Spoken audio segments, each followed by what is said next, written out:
Vós sois bom, clemente e fiel. Irmãos e irmãs, após o relato da semana passada de Jesus subindo a barca, então diz ao povo sobre o semeador. O semeador que saiu para semear pelo campo, mas diversos campos, terrenos diferentes. E esses tantos terrenos, cada um deles, alguns produziram frutos, outros não. E nesse compromisso com a nossa comunidade, dos convertidos, somente no terreno bom é que produziu fruto. E os comprometidos com a comunidade, os comprometidos com o reino de Deus, são esses os que produzem frutos. Tanto que brinquei no final da homilia de semana passada, daquele convite no Facebook de um evento, em que muitos foram, alguns compartilharam, outros então simplesmente só comentaram, e outros só curtiram, mas somente 2 compareceram. Compareceram para agir em comunidade, a serviço da comunidade, na promoção do reino de Deus. E o evangelho de hoje não é diferente. Estamos também no contexto de agricultura. E Jesus continua, através de suas parábolas, mostrar para aqueles que estão seguindo Ele, como também mostrar para cada um de nós, que no meio de um terreno bom, pode cair sementes não boas. O terreno bom, bem sabemos que é o nosso coração.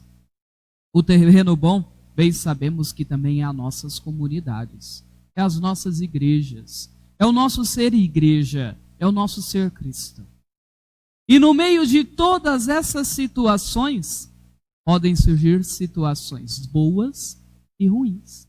Esse é o relato que Jesus traz para nós no evangelho de hoje. Relato que muitas vezes nós nos apegamos tanto às comunidades, mas quando posso viver de fato a minha ação comunitária, aí surge alguns joios. Os joios, até mesmo que introduz os bons sentimentos da comunidade.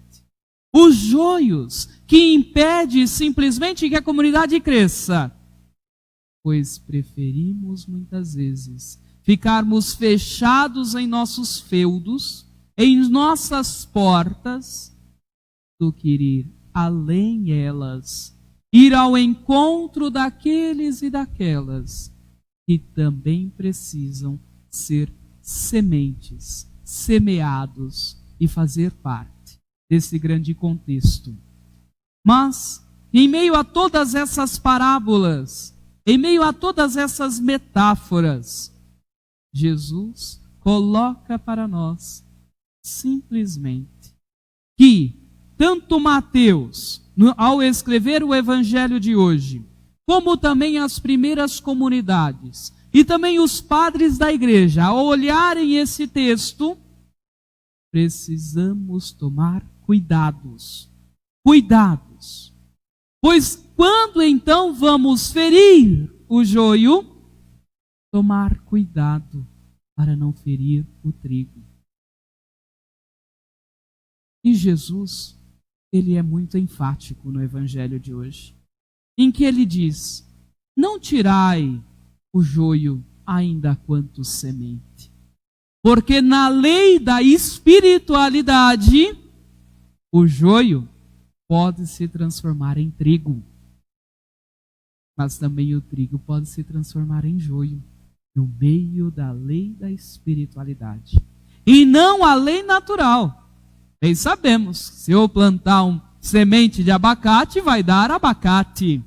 Se eu plantar no meio, junto com abacate, e também manga, vai dar abacate e manga. Muito claro, até mesmo na folha, para nós então diferenciarmos. Mas no meio das nossas ações comunitárias, joio e trigo são muito iguais. Eu, padre, Nasci na cidade.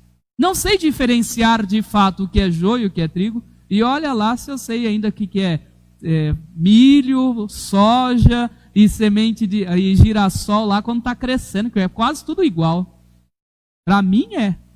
Mas para quem vive nesse contexto rural, sabe diferenciar.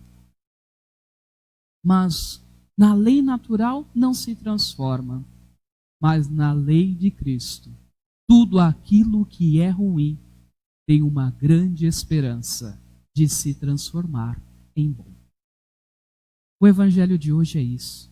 A liturgia de hoje nos impulsiona simplesmente, como nas primeiras comunidades, a fazer uma transformação do joio em trigo, das nossas atitudes de joio para a atitude de trigo, de promover a unidade e promover a paz, de garantir a paz e desejar a paz ao outro, mas acima de tudo, de promover a unidade, para que então feixes de joio não se transformem em fogueira, alimento de fogo, mas que feixe de joio se transforme em trigo. E trigo, bem sabemos que dá para transformar em farinha. E de farinha dá para fazer pão. E de fazer pão, e do próprio pão, veio a Eucaristia, o corpo e sangue de Cristo. Viver a comunidade é ser trigo e não joio. E ao ser trigo, nós também seremos a própria figura do Cristo nessa grande transformação de nossa vida. Irmãos e irmãs, joio pode até feder, mas trigo faz a Eucaristia acontecer. Rezemos em silêncio, deixando que a palavra de Deus transforme a nossa vida.